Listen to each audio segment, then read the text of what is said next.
Have you ever seen arithmetic tricks? You know, some of those shortcuts that make math easier. I learned one when I was very young, just to show you an example of what I'm talking about.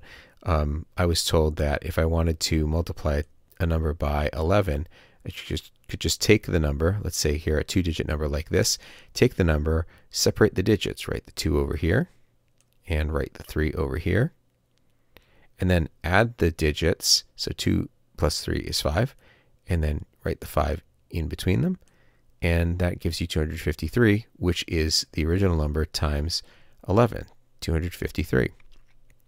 And I thought, that's pretty awesome.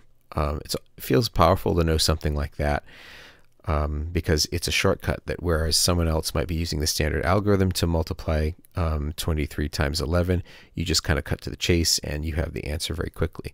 That's what I mean by it feels kind of powerful. But you know what's actually powerful is understanding why that works. So if you take 23, you have to understand that 23 is actually 20. So 2 tens plus 3 ones. And if you multiply 20 by 11, you get 220. And if you multiply 3 by 11, you get 33.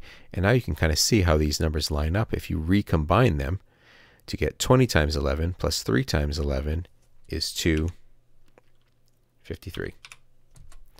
And what's powerful about this is you can choose to break numbers down however you like and then add them together. There's an understanding behind this of, you know, algebra.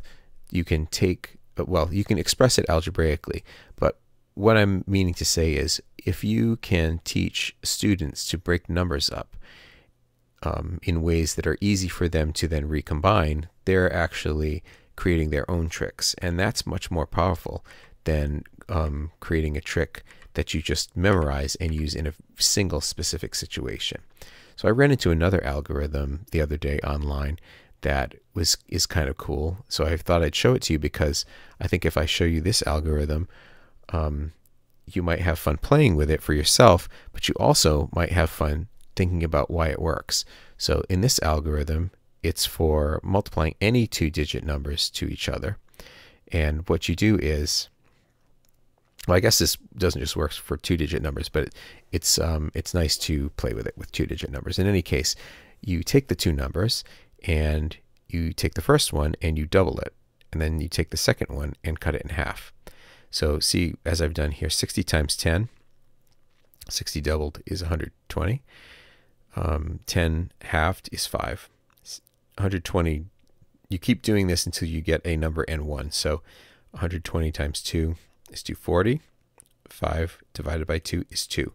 You ignore the remainder. And then 240 doubled is 480. And then 2 halved is 1. And then that's the end of this part of the algorithm. Then what you do is you cross out any line where the number on the right is even. So you can see I've used X's to indicate crossing this line out, crossing this line out.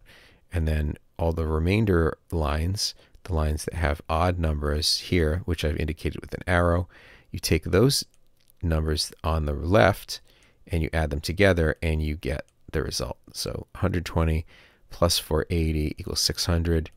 So 60 times 10 is 600. I've written a little program here that it's just a Python program. It's nothing really special. You can take a look at it for yourself.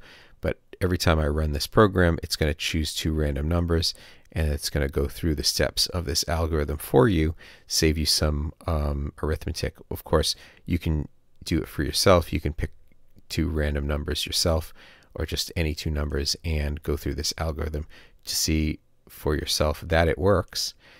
And I think that if you enjoy arithmetic and thinking about mathematics, you might have fun thinking about why this problem works, or why this algorithm works. Look below for the link to this program and have fun.